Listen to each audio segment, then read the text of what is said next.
3. There we go. So we are now recording. So welcome to part 1 of the Ontario Adult Literacy Curriculum Framework History and Background session. I'm just going to launch just a very quick poll to help me get a feel for who's online today. There's 2 quick questions here. So I'm going to pop those up here. And if you can take a moment and weigh in, that would be great.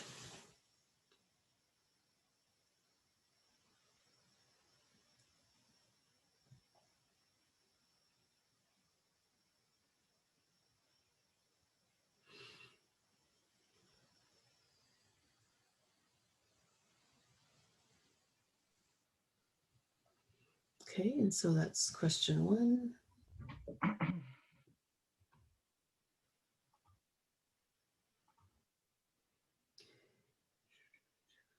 Just give me another moment, 15 to 28 to 30.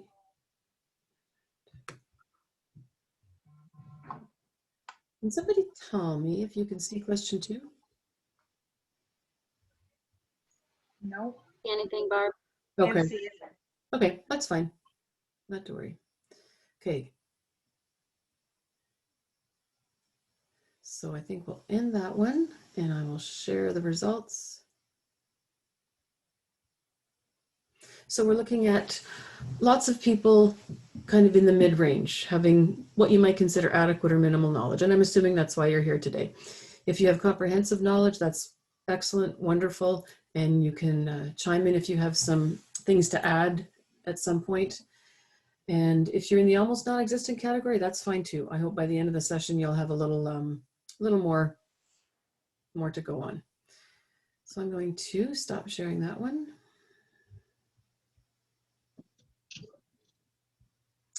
And get rid of this one. There we go. All right. So with that, I'm going to jump over to my other screen here. I'm going to share my PowerPoint with you. Okay. So this is the point at which I kind of lose a bit of sight of my actual participant screen, but I do have my eye on the chat. And there we go. All these sort of a little bit different logistics we're trying to keep an eye on here as we do this. So again, bear with me as I'm adjusting my screens. There we go. So here we are today.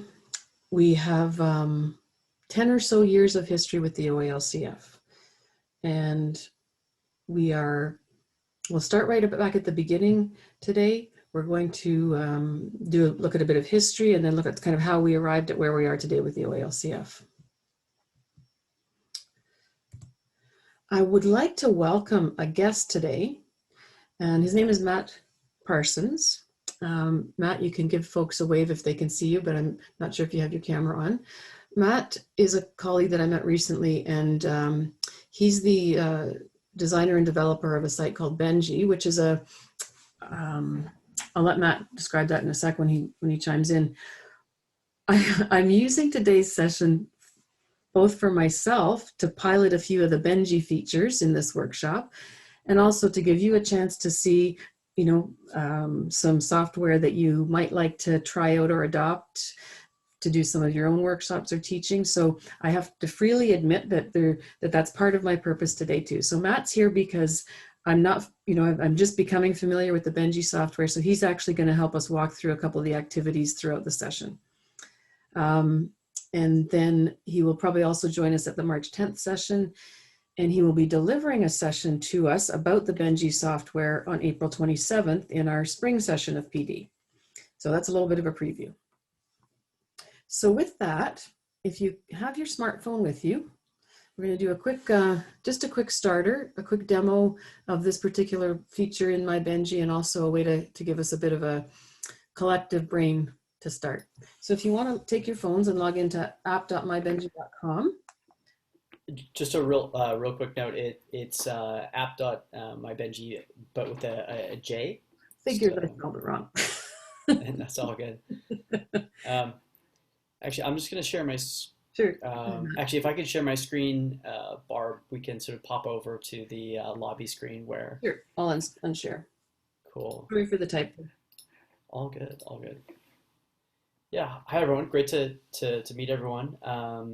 The idea today is we've just got a couple, well, actually, to take a quick step back, the whole premise around Benji is that we're trying to make it really easy for you to run hands-on activities remotely. So what we see in the market is that you've got things that are either like really, really basic, like polls or sort of like Kahoots or whatnot, or you've got things that can get really sort of chaotic or complex, like trying to ask everyone to pour onto some type of collaborative whiteboard or sort of any other sort of collaborative doc. And so Benji is sort of that middle ground where it's just you've got the structure of activities, but not requiring everyone to be in the same space. So our first activity here, it's our brainstorming activities. So just a silly little icebreaker. If you want to share sort of like how are you doing, how are you feeling today, and also totally optional, but if you want to, you can also add a sort of a photo or a GIF that sort of represents that emotion. So I think I'll give everyone a little bit more time here, but you can join at any point in the session just by going to app.mybenji.com, and the room code will be in the bottom footer. All right. I think that's nearly everyone. So I'm gonna get things kicked off here. So what you're gonna do is on your phone you should be able to see a little form there. Type in a note if you want to add a photo to your note. You just click on that in the bottom little tab there. This says Add Photo.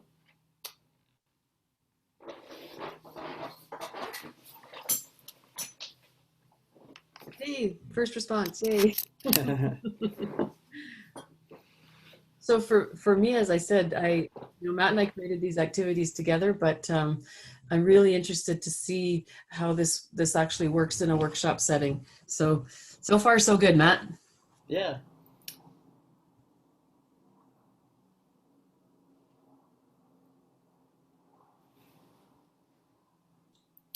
Matt, did you say we can add a GIF if we want to?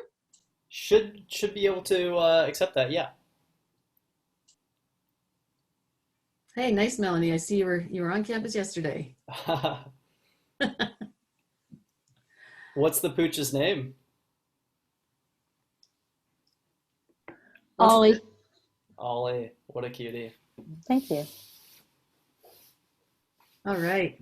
Cool. So, yeah, well, that's kind of just our fairly light touch icebreaker. Feel free to sort of continue adding sort of pieces to those boards if you want. But yeah, I think that concludes our first activity. I'll pass it back to you, Barb. Okay, thanks, Matt. All right. And thanks everybody for your good humor in, as I said, kind of indulging me in a bit of a walkthrough of the activities in my Benji as well. So I'm gonna kind of get back to the business side here, and I'm gonna go back and share my screen again. And again, if you're logging in for the first time, should be Benji with a J, not an I.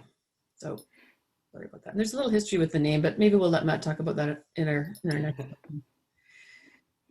So here's what we may get through today. We may not get through all of this, and I want to apologize in advance a bit because this is a fairly wordy presentation. We've got a couple little activities to do, but there's a little bit text heavy. So talk a little bit about what LBS looked like before the OALCF. We're going to do another little brainstorm activity a little bit later on, and then sort of the W5. The what, the why, the who, the when, and the where of the OALCF. And we aren't, in fact, having a quiz on the acronyms used at the end, but we do have a little wrap-up activity at the end. So in terms of LBS context, and I always feel it's important to talk about this when we talk about whether it's performance management or the OALCF or CAMS or really any of the ministry mandated pieces of LBS, is just to make sure we are all on the same page and understanding size and scope of the program. So there are about 200 LBS service providers. So colleges are 24 of the 200 because there's 24 colleges. However, through those 200 service providers, there's 315 sites. And colleges have about 80 of the 315 sites. And then the rest are, large majority is community-based sites, and then a smaller number of school board sites. You may or may not be familiar with the stream designation, the cultural streams. So in our funding agreements, we're also designated, we're either designated as college, school board, or community-based, and we're designated also as either Anglophone, Francophone, Indigenous, or deaf service providers, or providers that address those cultural streams. We're all funded through Employment Ontario, which is part of the Ministry of Labour, Training and Skills Development.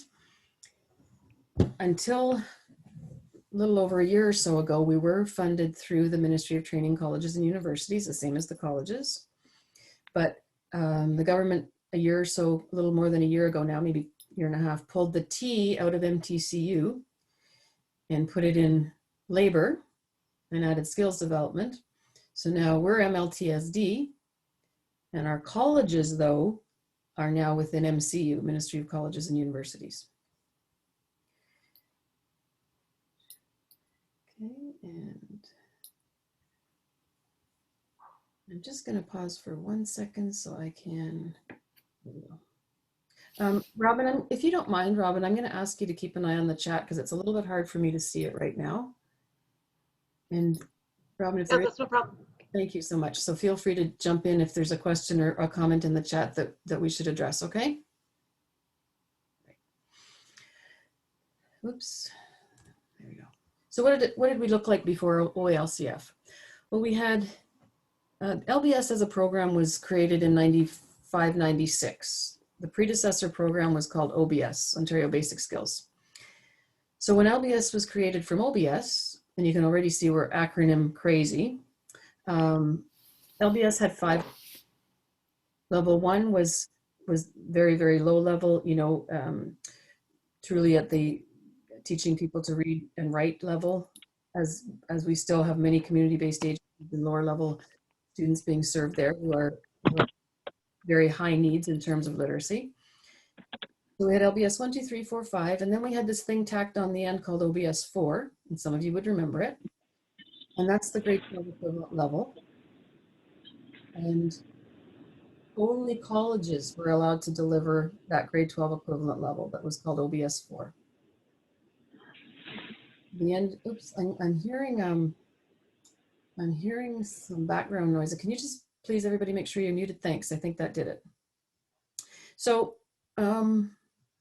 end of level 5 was considered kind of pre-credit grade 9-ish, going on to 10. So this is what we kind of now consider pre-ACE level. And interestingly, the AU level, that grade 12 equivalent level, was completely separately funded and counted and contracted. So college providers, college LBS programs had a line of funding and a reporting requirement that was just tracking only those AU level students.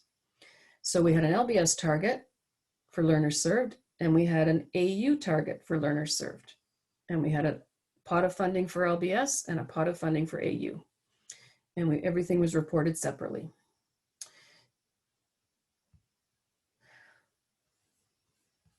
We also actually had some curriculum attached to LBS in those days. So level 1 to 5, actually, oops, sorry, I'm gonna go back here. Each level from 1 to 5 had domains associated with it: communications, numeracy, self-management were the big 3, and there were learning outcomes within each of those domains. Colleges mostly delivered LBS 3, 4, and 5, kind of like now we mostly deliver OALCF 2 and 3 with a little bit of 1. In some communities, especially small communities, some colleges delivered a little bit of LBS level 2, but mostly we were 3, 4, 5, and AU. And as it is today, we had a curriculum that was the grade 12 equivalent level, and it was pretty similar across programs. but it wasn't at that time called ACE. It was actually based on an older program called Basic Training for Skills Development. So for anybody that's been around for a while, you'll recognize this document. And some of you who were around at the time are probably smiling about that. It was the Bible. It was contained all of the learning outcomes that were related to LBS delivery. And that is what the LBS levels 1 to 5 were based on. And then another little blast from the past that some of you would remember would be this document. And at the time, there was an organization called the Ontario Literacy Coalition, and they were the Anglophone support organization. So they took that descriptions manual, the blue manual that everybody called it, and kind of made it a little more teaching friendly, and created this document called the Level Descriptions Manual. So I pulled them off my shelf today, and they were very covered in dust, but they were still there. So some of you probably still have those on your shelves as well. So what did it look like before the OALCF? We had colleges delivering courses, and some of you will remember these titles. We might have had a course called LBS 3 Com, we might have had LBS 4 Math, then we had our college prep courses, the academic upgrading level courses, grade 12 equivalent. But we didn't have the ACE name then because ACE as a curriculum didn't exist at the time. But then by 2002, 2004, we took the academic upgrading curriculum and we updated it, and then we relaunched it as ACE.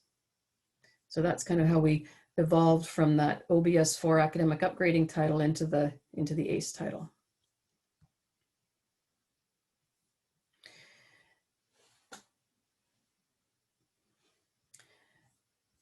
So the ministry has always recognized the importance of what we do in our ACE or AU level of study, and they still do. You know, as much as sometimes there are some ETCs that maybe don't understand a lot about how and what we deliver in terms of that AU ACE level, the ministry does still support it. They support the post-secondary pathway, the apprenticeship pathway, and the fact that we can move learners from, you know, A to Z or A to B, move them on to post-secondary, move them on to apprenticeship, or of course, better employment if they're on the employment goal path. So we get to where we are today. Fast forwarding to today, we still use LBS funding to deliver free ACE courses. We used to use it to deliver what we just called academic upgrading or college prep courses. But the important distinction I really always like to make is that the ACE curriculum itself isn't part of the LBS program. It's a non-post-secondary college program. Colleges use LBS funding to deliver it. So the curriculum and the approval rests in our colleges. It doesn't rest in LBS or Employment Ontario or anything like that. The other service providers, Community-Based School Board, we use all kinds of different curricula. And again, it's not part of the LBS mandate. There is no prescribed curriculum, so we all use the curriculum we need to get our students where they need to go. Okay, I'm going to turn things back over to Matt for a second. So if you haven't already logged in to MyBenji, you can do that now. Again, BENJI, not GI. And we'll do another quick little brainstorm here. So Matt, I'm going to stop sharing and turn things over to you.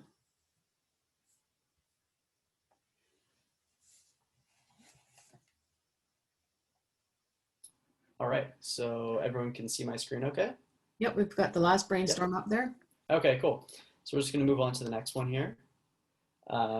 So same idea, but real quick, just before, I'm going to add different categories here. So you can have a drop down and sort of submit your ideas into kind of what do you like and what do you dislike.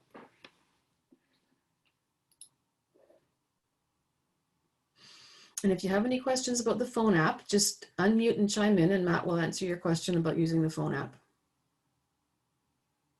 I still don't have the code to get in. Oh, Okay. it's 95426. You can just see it Thank down you. here in the little bottom there. Okay. Great. Hi, Matt. I can see thanks for submitting from my last one, but I don't see the new options. Were you good by any chance? Or Nope. handy chart to know where your skills land? Hey Kate, the same thing happened to me and I just clicked refresh on my browser and it brought me Oh, to the new question. thank you. Yes. It's probably the thanks for submitting from the last brainstorm. If you do see sort of you're out of sync, just a quick refresh will generally handle that.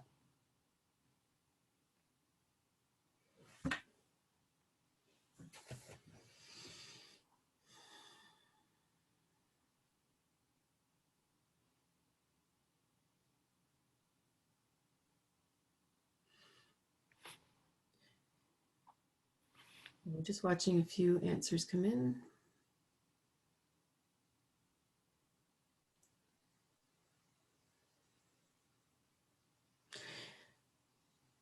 So this question is focusing on not the LBS program, but on the use of the OALCF in the delivery of the program.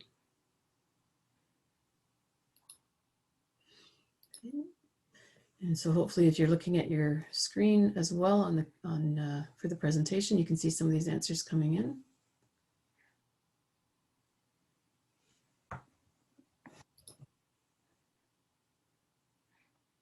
And the nice thing about this is that I can go back to this after as the kind of the owner of these activities, and I can refresh my memory on some of these submissions, you know, say when I'm preparing for the next session, which is part of the reason I asked this question, because it'll help me to formulate our March 10th session as well.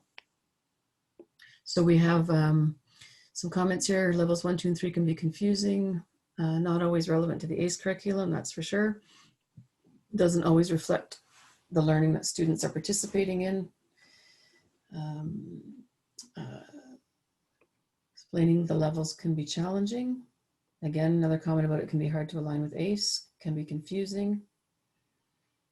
On the like side, we have some comments around organizing skills fairly well, consistency across locations, that's true. Consistent application across service providers. I'm going to editorialize for one moment, which I'm going to try not to do very much today, and say it's interesting that we have lots more dislikes than likes. I'll button my lips after that. So thanks for scrolling down there, Matt. Not a lot of resources for predetermined activities. Again, more comments about it being hard to align with ACE. Trying to see and show connections between learning and levels, not in clear language for the learner. Students don't connect with it. And then on the like side, good to have tasks that are related to students' goals. OALCF is outlined in writing, not a lot of unwritten rules like other things in the ministry. That's a good point. Well, thank you. These are really thoughtful comments. I wouldn't say surprising, but really, really interesting to see some of these written down. And I think it's kind of, one thing I liked about this brainstorming activity is that we can have multiple categories of our brainstorming at the same time. So very interesting. Can you scroll back down to the bottom, Matt, of what you do dislike? Yeah. It's right now, students don't connect with it, milestones are outdated. Okay, yeah, there we go. Okay. Well, thank you for the comments. I think we can move on now. And as I said, these will be saved so I can refer back to them later. And I'm just now looking at the chat again. And yes, Yvonne, that is definitely a trip down memory lane, seeing some of those old documents and old language and the old organization of the old LBS. So I'm going to share again.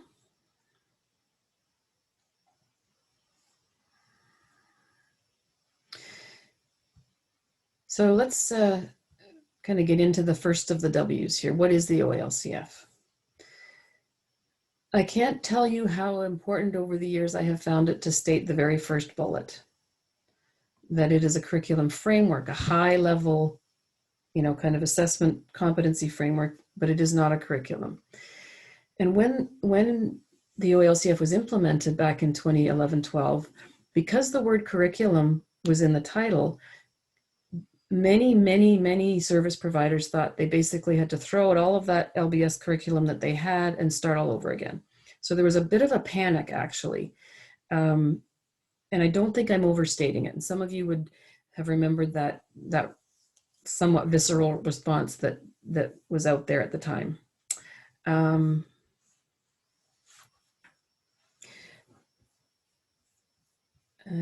Robin's just sent me a little text. Can she? Okay, I'm going to stop sharing for a second. I'm going to share my full screen so it's a bit easier to see this. So bear with me again for just 1 second.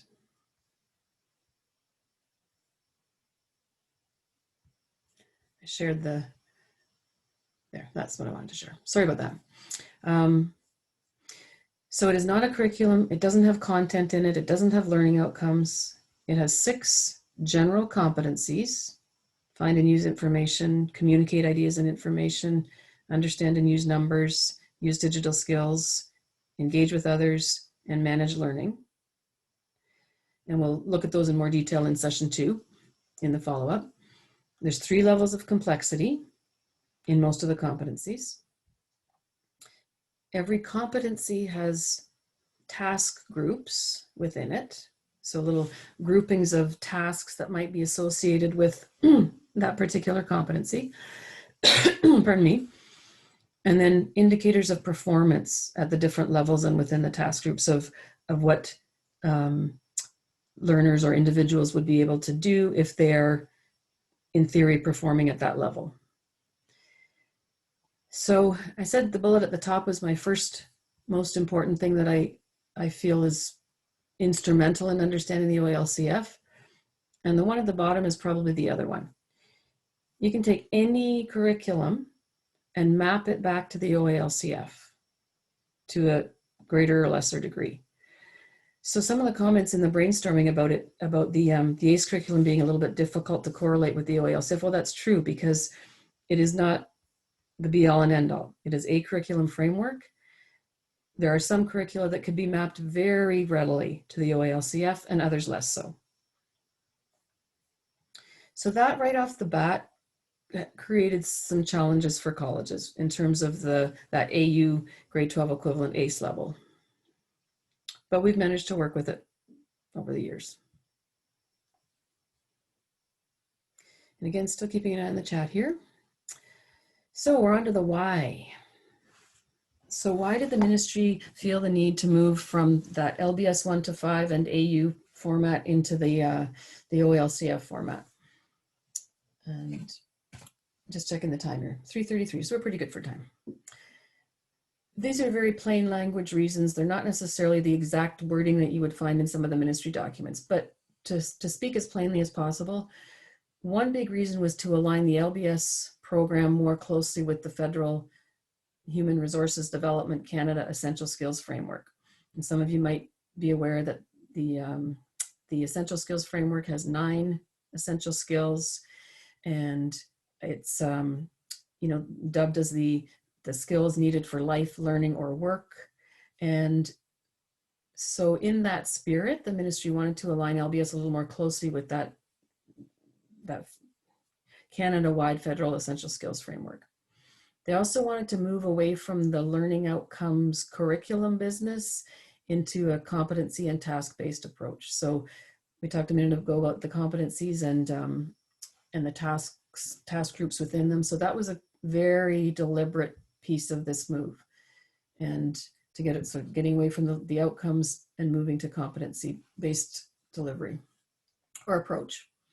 They also wanted to try and simplify this kind of approach and delivery and reporting that we used to have in LBS 1, 2, 3, 4, 5, and then the AU ACE grade 12 equivalent tacked on the end. And they wanted to streamline that into 3 levels that lined up somewhat with the 5 levels of essential skills. And so even though the essential skills framework has levels 1 to 5, given the clientele that we serve in LBS, the process of developing the OALCF was really focused on levels 1, 2, and 3. Another goal or reason that the OALCF was developed, or a reason behind it, was to try and have some kind of, and I'm using these two words carefully, standard assessment, but not necessarily standardized. So the standard assessments we all see and use every day, which are the milestones. So the ministry wanted to incorporate some kind of standard way of assessing and demonstrating progress. Whether it's valid or not is a whole other discussion. But I would point out that the milestones are not standardized. Like, they haven't undergone a psychometric evaluation to say that they are a standardized form of assessment. They're standard because we all use them, as opposed to standardized. Another reason was to promote learner mobility, to make it a little easier when we make referrals back and forth. One, again, could argue whether the OALCF has made that easier or not, but that was a goal, so that if, in theory, if I'm at, say, a community-based program and I've been working with a tutor or small groups there for a year or so, and oops, sorry, I don't mean to, I touched my little touchpad there, sorry. So if I'm in a community-based program and I'm ready to move on, say, into a college LBS program, then in theory, the milestones go with me, the receiving program sees what I've done, and in theory, that referral would be reasonably smooth based on the fact that I've got some documented milestones in my learner plan. And then finally, the whole LBS performance management framework, you know, the service coordination, customer satisfaction, progress, learners served targets, all of those measures were developed at the same time as the OALCF. Okay, just checking the chat again, so I don't see any questions there. And again, apologies, because I know it's kind of text heavy, but we're getting there. So take a breath, quick recap. We're about halfway through now, and so we're pretty well on track for time. We've talked about a bit of history. We did a little brainstorm. We talked about the what and the why. And so now we can talk a little bit about the who and how it was developed. So I'm going to just backtrack a little bit even sooner. Around 2007-8, the ministry created a project called the Learner Skill Attainment Project. And it was kind of the precursor to the OALCF, and it was their launch or beginning thoughts about how to move from the LBS levels 1 to 5 and the learning outcomes based approach to what we now have in the OALCF. So the Learner Skill Attainment Project did a whole bunch of early work. The CSC was involved in that. Other support organizations were involved in that as well. And then in 2009 and 9-10, they kind of took it one step further and established this OALCF development group. And so there was a number, obviously, of ministry people in the group, and there was a small number of representatives from each of the LBS sectors and streams. So college, school board, and community-based all had representation, as did the 4 cultural streams. So I was one of the CSC's representatives on that working group back in the day. There were a couple of others as well. So we worked collaboratively for a couple of years, and there was a lot of time pressure. It was a lot of work to get done in a short time. But what we have today is what came out of that couple of years of work. And so in addition to the sort of the larger group work, the different sectors and streams were also kind of assigned different pieces to work or help work on the development. So the framework itself, the milestones, the culminating tasks, some of the documentation as far as how do you use this competency-based approach and so on. So we all had different little bits and pieces we worked on, as well as being part of the bigger group. So the big launch was in April of 2011, and all of these things happened at the same time. So the OALCF replaced the existing LBS 1 to 5. We had to start using CAMs, and we had to, we we began to be accountable under the new performance management framework. There was a whole lot of stuff that happened as of April 1st of 2011. So no wonder people felt kind of overwhelmed.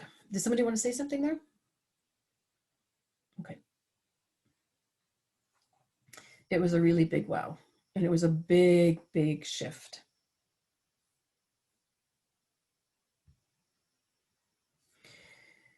So materials were created for training. The ministry and that larger working group created some materials. And we all got to have our own trainers. So you might remember, if you have been around for a while again, that the trainer that worked with the CSC and the colleges was Sandra Hennessy. She had retired from Fanshawe. And so Sandy Hennessy was the trainer, and she went from all over the province during that early part of 2011 and 12 and delivered many, many, many OALCF training sessions for the colleges. And when I was actually getting ready for today's presentation, I hauled out her old training slides and had a bit of a chuckle looking back at those.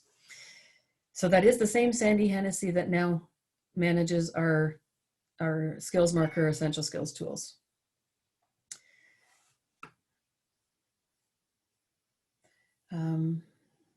I apologize that I keep jumping around here. My touchpad seems super sensitive today. So we delivered the training through regional and some even college specific sessions, and then we provided some more follow-up sessions in 2012-13. The follow-up sessions were not the ministry script.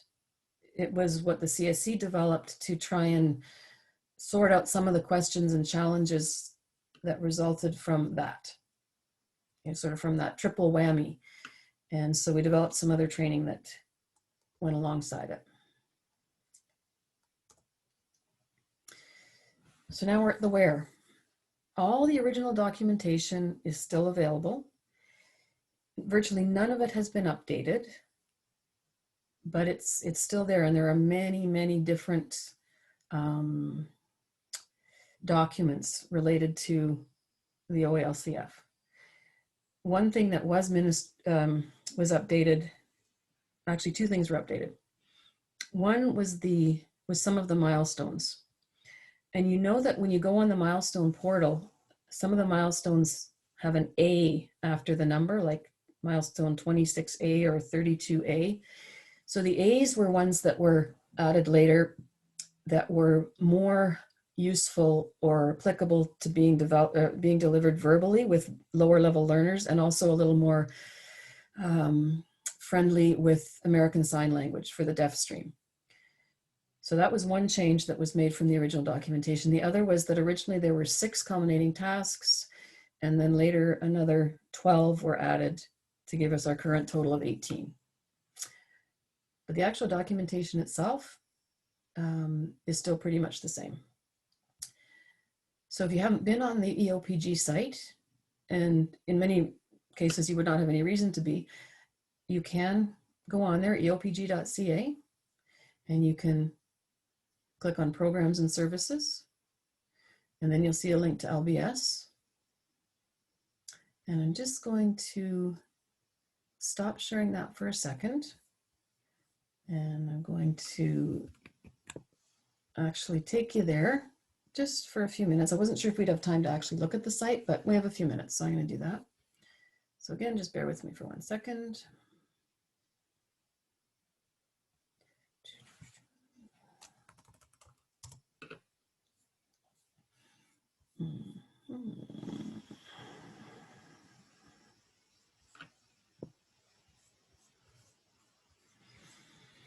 Okay.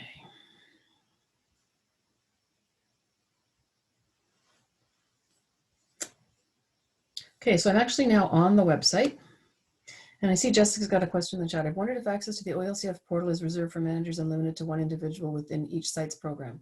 So I'm assuming, Jessica, you're referring to the portal where the milestones and culminating tasks are stored. And so, yep, you're saying that's correct. So no, it's not limited. The OALCF repository, as it's called, is available to basically an unlimited number of people in your organization. And in the old days, and perhaps even more recently, you could send an email to your ETC and ask for somebody to be added to the OALCF repository. So the repository is not on this site. It's actually a site maintained by Contact North, and it's where all the original versions of the milestones and culminating tasks are stored in PDF version and are available for download.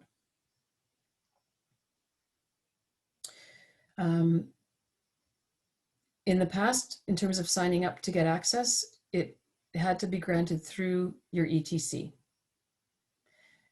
And I haven't added anybody in my organization lately. If anyone has added someone to the OALCF repository, and you can comment on whether you did have to go through your ETC for that or not, welcome to, look at that information in the chat. But my latest and last understanding was that by notifying your ETC and providing the person's name and email address, they could arrange to have access to the OALCF repository. So, okay, Shelley, thank you. That's the information I think is more up to date. So the SPRA, your EOIS SPRA, Service Provider Registration Authority, whoever's designated in your college or at your site to be the SPRA, can actually submit the request directly. I figured there must be a more streamlined way to do it these days. So Shelley, I appreciate that, that piece of information. If you don't know who the SPRA is at your site, your manager will know, or maybe one of your colleagues as well. Okay, so just very briefly here, just move my chat over. This is what the EOPG site looks like. Oops, sorry about that. And so if I click on Programs and Services, you can see all the different Employment Ontario programs. If I click on Literacy and Basic Skills, it takes me to the same page as I was showing you on the PowerPoint a moment ago. And if you look in the text box to the right, there's a whole bunch of different links around LBS, one of which down here at the bottom is the OALCF. So actually this is the screen I was showing you in the PowerPoint. And so there's a bunch of clickable links to the different documents, the curriculum framework, the first FAQ back in 2012, the second FAQ, some general questions and outcomes. And then down here, there's links to some of the other documentation. So the OALCF curriculum framework conceptual foundation is the fairly long version of some of the things we've been talking about today, sort of the why, the what, what was some of the both philosophical and theoretical reasoning behind the development of the curriculum and so on. So that's where all that documentation is stored. But again, the milestones and culminating tasks are not stored here. They're stored at the OALCF repository. And as Shelley pointed out, the EOIS SPRA for your site or your college can give you access to that directly. So I'm going to stop sharing that one. And just go back to the chat for a sec here. And there we go. Okay. Don't see any questions in the chat. I'm going to go back to share just the last couple of slides of the PowerPoint as we wrap up today.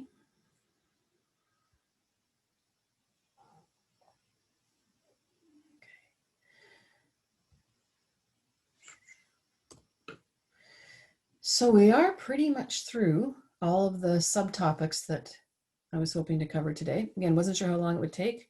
It was definitely the Coles Notes version.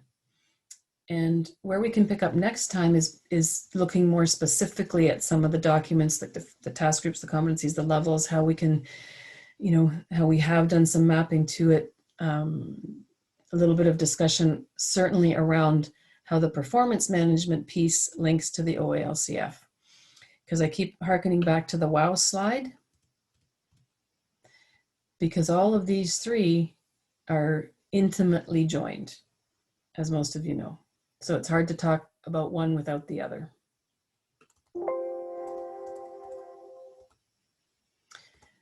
So we're nearing the end. We have one last activity to finish up with today in my Benji. Before we do that, I'm going to just once again ask if there's other questions or comments you'd like to make. Anything you'd like to raise, and I'll keep a look on the chat while you're doing your last activity on my Benji. So I'm going to stop sharing this one. Again, hand it back over to Matt. Matt, go ahead there. All right. Slightly different activity this time. Yeah, so we just have a fairly basic kind of post-session feedback form. So yeah, take your time to sort of fill that out. And again, if you can't access it, you can refresh your browser on your phone. And Matt, I think when you and I were kind of walking through this earlier, I think I was able to use the forward button on my iPhone, like at the bottom of the page, to take me to the next activity if I had finished one. May not be remembering that correctly though. Yeah, that's just on this primary screen. But No, I mean on my phone screen. Yep. Yeah, but like not the arrows that we see on the. No, yeah. So it's kind of whatever is the activity at that moment is kind of what everyone in the session will see. Right. Okay. Yeah.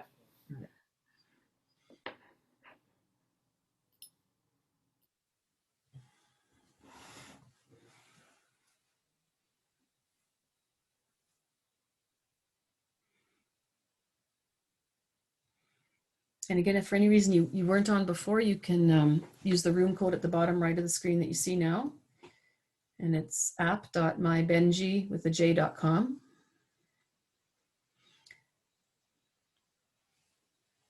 And we're doing well for time, so we can take a couple of minutes and let people have a few minutes to submit their post-session feedback.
So lots of time we can, okay, Kate says, I'm frozen on the submit screen. Matt, should Kate refresh? I noticed that it made me put in something in the final box in order to submit. Oh, Right, yeah. All three are mandatory at this point. okay. Okay. So I'm going to put the login in the chat again, spelling it correctly. So it's app, .mybenji with a J .com, right, Matt? app.mybenji.com. And the room code is 95426.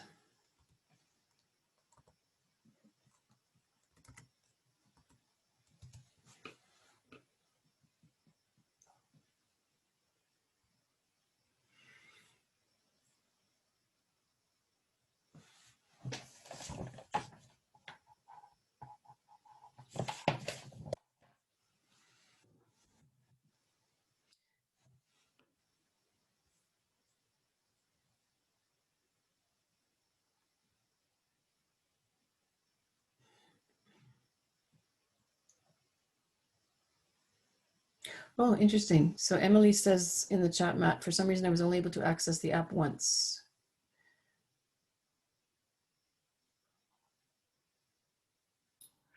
Let's see.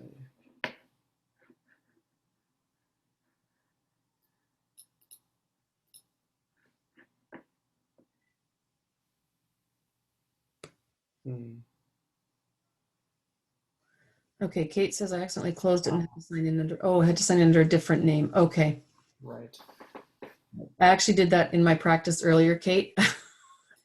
So when I tried to sign in again and use the same name, it didn't let me go back in. So been there, done that, Kate. And Sue says that was the same for me. I can get in again without using a new name. Oh, interesting. You can't get in again without using a new name.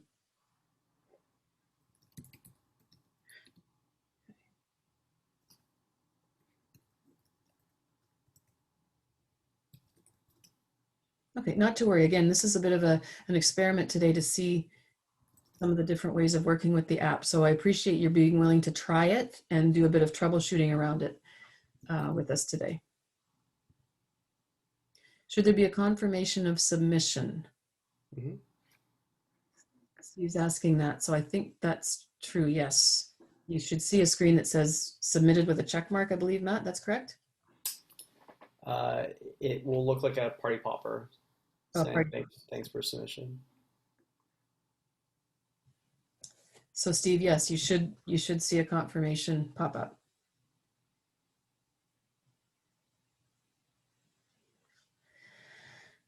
Okay, Jessica, I see you've got to run. Thanks for joining us today. Yvonne's got it now. Megan commented, I did like the functionality of the app, easy to use. Steve had to sign in with a different name. Okay, so it seems like a number of people came in more than once with a different name, which is totally fine. Again, just kind of experimenting a little bit today and troubleshooting for future use. So I'm going to say we'll leave the activity up there for maybe just another 30, 45 seconds, Matt, and then we'll close it off and look at the feedback, okay? Mm-hmm.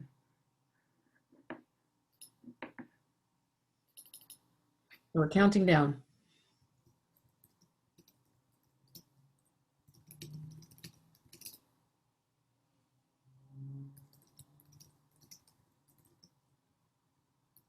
So the tally then, Matt, also makes sense because we actually didn't have 38 participants, but because some people logged in with a different name, the second time, then that drove that number up, which is just an observation. That's because I couldn't figure out why it was going up, but now I understand. Yeah. You're welcome, Sheen. I see you have to go too. Kate, you have to run. That's fine. Okay, let's close it off now and just have a quick look at how the feedback's presented and what it looks like. For the feedback questions, this is just tallied in the post-session report, actually. So it's not necessarily. Okay, all right. Yeah. Okay, so what Matt's saying is that as the owner of the activities, I'll be able to see the post-session feedback, but it isn't something we can screen share the way we did with the brainstorming, right, Matt? Yeah, well, let me just pull it up here. So. Oh yeah, why don't you pull it up and you can share your screen? Yeah. So we've got the full report here. So any suggestions for part 2? No comment, shared resources. Here's sort of and this is the responses for the poll. Okay, great. So again, as a user, if I were using this for another workshop or if I was using it for a teaching session and I did a survey in it, this is how I would see the feedback. So thanks. That's neat, Matt. I haven't actually used the survey before, so that's the first time I've seen the output. Mm-hmm. All right. So a few people are logging off. I'm just going to say we're now at exactly 4 p.m. Really want to thank Matt for joining us today. Me, especially personally thanking you, Matt, to kind of guide our walkthrough of My Benji, and looking forward to learning more about it and trying it out a little bit in our second session with some of the other activities. Thanks so much to all of you for playing with the app and kind of moving along with us and giving it a try. So I will look forward to seeing lots of you at the next session. Our virtual services regular meeting is Wednesday next week at 11, March 3rd. I'll be sending out an invitation to that, and you can watch for it if you'd like to attend as well. So have a great rest of the day and a great weekend. Stay safe, and we'll talk to you soon.